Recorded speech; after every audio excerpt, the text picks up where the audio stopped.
Now, after one of the most keenly fought and closely watched governorship races in Nigeria, in which the leading political parties fervently bashed and mauled each other, Senator Sani of the APC has got the job of governor-elect of Kaduna State, the battleground political capital of northern Nigeria.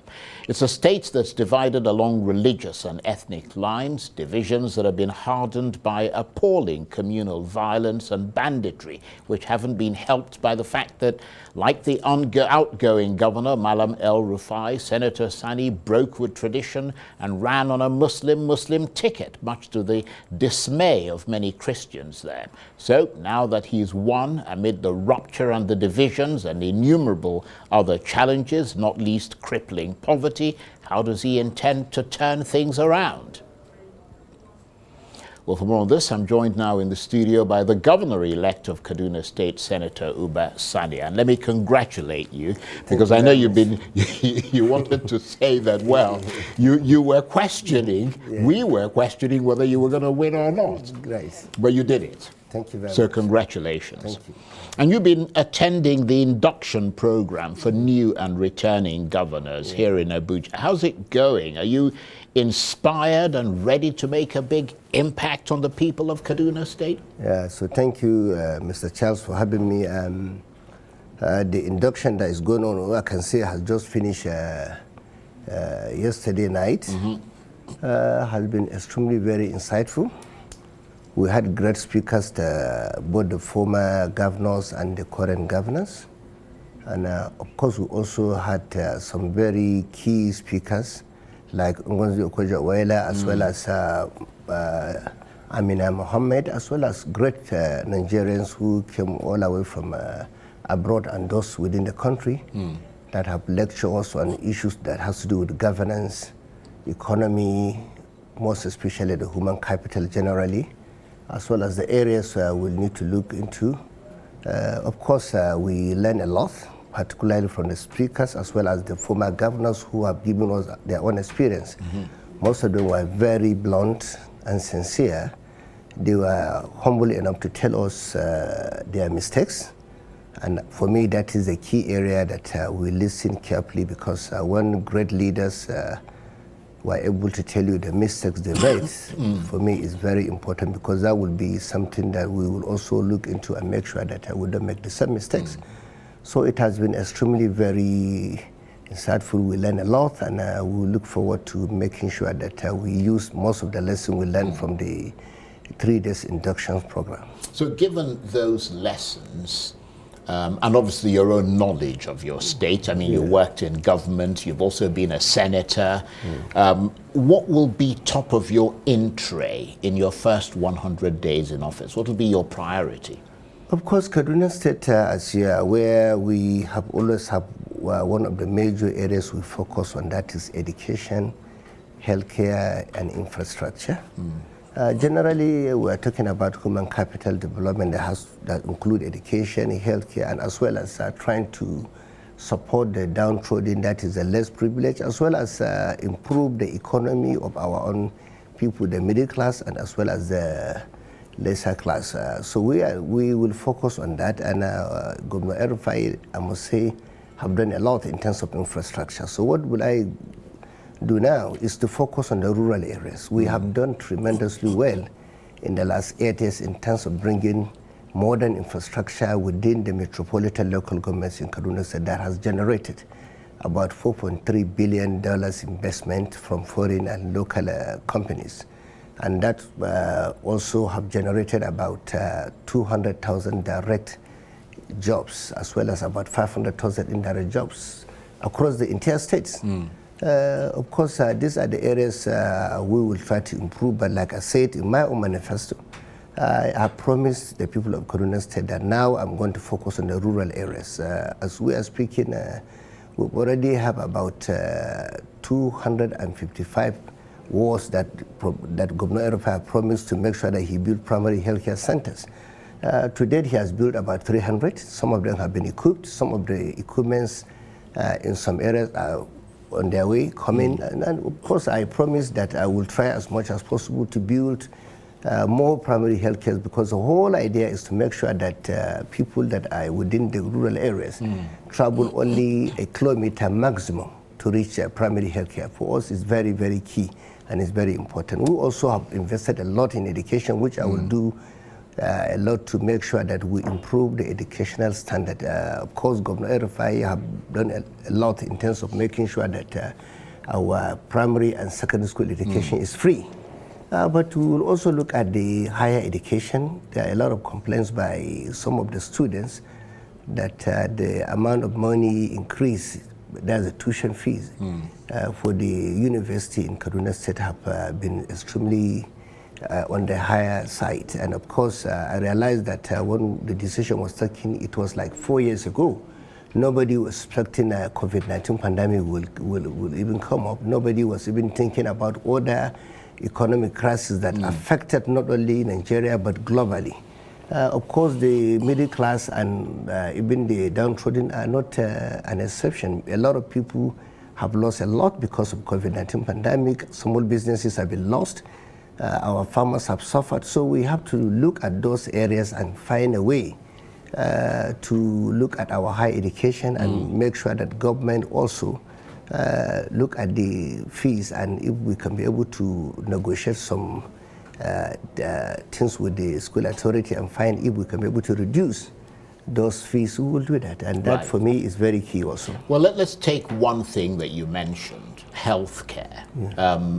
How robust are the hospitals in Kaduna State? Because I mean, if you or your family members were to fall gravely ill, would you, like President Buhari and President-elect Tinubu, be flown abroad for treatment, or would you feel confident enough to stay in Kaduna State and be treated there? Because I mean, the APC, your party, has been there for the last 8 years. Yes, of course. I was very frank with you.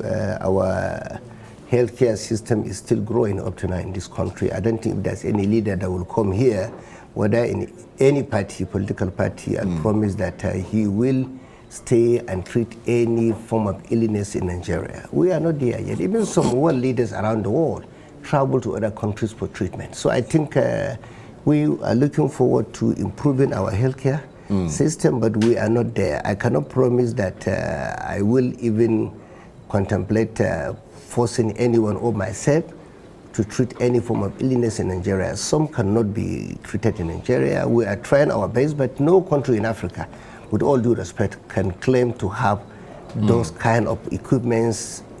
And of course, the problem you have is that it didn't just start now. It's been bad for a very long time. I'm happy you said that I've been involved in government since Obasanjo's government, when I was a special advisor to the president. So I've been around for over 2 decades, and I can tell you it's work in progress. What we're trying to do, as someone who have been in the National Assembly for 4 years now, we try as much as possible to at least put a lot of money in healthcare development in Nigeria. But from all indication, we need more effort there, and a lot of money have to be put more. No, I think you're absolutely right. And you're also being frank and honest, which is very important. But I'm surprised that you didn't talk about security as your priority. No, I mean, security is number one. Well, I was just going to say that the outgoing governor, Nasir El-Rufai, recently called for an intensive military offensive in the lead up to the end of his administration to prevent what he called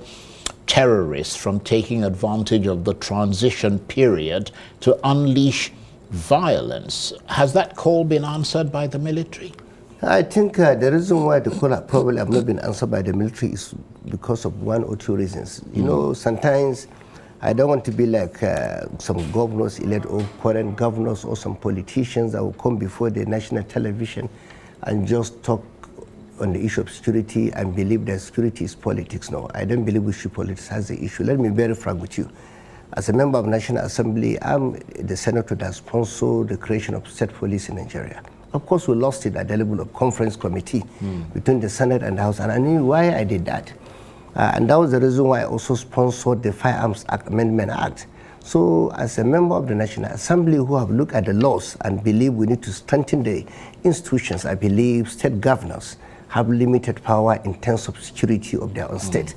is largely the federal government responsibility. I'm happy we had a series of conversations with the President-elect Bola Tinubu, and I'm happy that it's someone I've known for 30 years, it's someone that along myself and him and other comrades fought for the enthronement of democracy in Nigeria, rule of law, freedom and equality. So I have no doubt in my mind he will step up and make sure that the issue of insecurity is addressed in Nigeria, particularly the issue of the creation of state police. We'll revisit it, definitely. That is the only solution. Right. I will tell you why.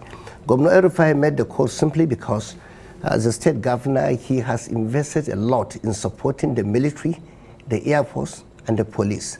As we are speaking right now, when you go to Bindungwari, you have a military command in Bindungwari. We have it in Kapanchan.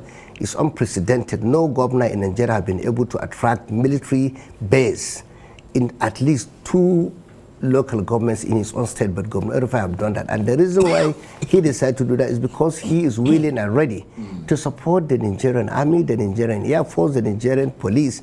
Right. And Kaduna State government have invested a lot, and that is the only way forward. But of course, it's not within his powers to tell the army, today you must start a bombardment. He needs to get the clearance and write to the president, and the president can now inform the national security advisor and look at and talk to the service chiefs. What we are saying in essence is state governors, yes, our plan on the issue of security is to ensure that we continue to support all the federal government security agencies that are in Kaduna. Well, we give them all the support they need, and that's all we can do. Apart from that, we also try to improve the issue of intelligence gathering, because security is something that everyone must be involved. We will educate our people, we'll make sure that they get involved, and we'll support our traditional institutions, our religious leaders, our community leaders to get involved in the issue of intelligence gathering so that we can support the military, the police, and the Air Force. Right, because of course the big flashpoint over a long period of time in your state has been southern Kaduna. Yeah. What do you intend to do as governor to resolve the conflict in that area and ensure peace? Because the people there, and we've interviewed quite a lot of them, they seem to think that there hasn't been the political will to do something to restore peace there. We've heard the Southern Kaduna People's Union, for example, among other groups, say that quite publicly. What is your reaction to that, and how can you reassure groups like that? No, let me be very frank with you, because you see, most of these figures, I have them. I'm not only a senator representing Kaduna Central, but I'm someone who look around and see what happens in the entire Kaduna State in the last 4 years. The number of lives we lost in the central zone, I mean zone 2 that I'm representing at the moment in the Senate, are more than the number of lives we lost in the entire southern Kaduna in the last 4 years. Yes, that is true. I and mean, I can we saw tell you, the when figures you look at the Bindungwari, you look at the local government, you look at, we have 4 local governments in my own constituency that have been attacked by the bandits. The southern Kaduna, of course, every life that is lost in Kaduna State for us is really something that we're concerned about. But let's look at the figures. But the truth of the matter is that I'm not focusing on only one zone. I'm looking at the entire Kaduna State as a whole. And I must tell you, for me, we have not had much of communal crisis in Kaduna State. There's a religious crisis or ethnic crisis in Kaduna State. In the last 4 years, maybe probably 2 or 3 times. But most of the killings are banditry. And this banditry is something that happens virtually in every state of this country, particularly in some particular areas in Nigeria. Kaduna State is one of the states that are seriously been affected, but Zone 2 is more affected, where I'm representing in the Senate at the moment. What do?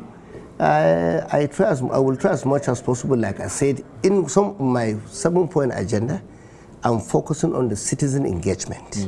It's one of my 7-point agenda. I need to call the people together because we need to build confidence in their minds. We need to make them understand that we will be fair to everyone, irrespective of religious affiliation, ethnic affiliation, that's very important, or political affiliation. So for me, they know me extremely well. That was the reason why, Mr. Sal, although you might not ask me this question, when I came just few days to election, you remember, you were doubting whether Sani will win the election simply because the first election we lost virtually all the 3 senators, as well as 11 House of Reps members. And I reminded you, that day, if you could recall, that I've been in the Senate for 4 years. And in the last 4 years, I have brought investment worth over 12 billion naira to Kaduna State. And no senator in Nigeria have been able to attract 4 billion naira project in state-owned university. As we are speaking right now, I'm building entire faculty of engineering in Kaduna State University, comprising mechanical, electrical, chemical, civil, and communication engineering. I have built primary health care in all the local governments, built ICT centers in all the local governments, built hostels in most of the schools I'm representing in Kaduna State, as well as the chairman committee on banking. We have been able to expand financial inclusion in Kaduna State by making sure that we touch the lives of small and medium enterprise, and we also improve the lives of the small farmers as well as those that are doing the traders in particular. So we've done a lot. Yeah, so but you know the problem is Yeah. that if you don't sort out security, I mean, you seem to have very good ideas for the economy and for the things you intend to do. But if you don't sort out security, that's going to affect the economy, agriculture, for example. That is the reason why, I mean, let me tell you, the agriculture can't thrive in an environment of insecurity. That is why the 7-point agenda like is safety and security, upgrade of infrastructure, strengthening of institutions, trade and investment, human capital development, agriculture, and ensuring citizen engagement. We have to upscale that. So these are the 7-point agenda, and I can tell you, we are committed to ensuring that we fulfill our promises that we met during our campaigns. And the people, I'm happy in Kaduna State, people that have known me for years, they've known me from my days as a civil rights activist, as someone who fought for the enthronement of democracy, rule of law, freedom, equality, and justice in Nigeria. Someone who paid the price of going to detention many times. They have tremendous belief and hope in me. So we are raising the hope, and we're making the people of Kaduna State to now believe that we will not discriminate against anyone, irrespective of party, religion, or ethnic affiliation. We will be watching you very closely, as I'm sure you know. But congratulations once again, and I hope you will do the things that you say you're going to do. That's the Governor-elect of Kaduna State, Senator Uba Sani. Thank you very much indeed. Thank you for having me. That's it. Bye-bye.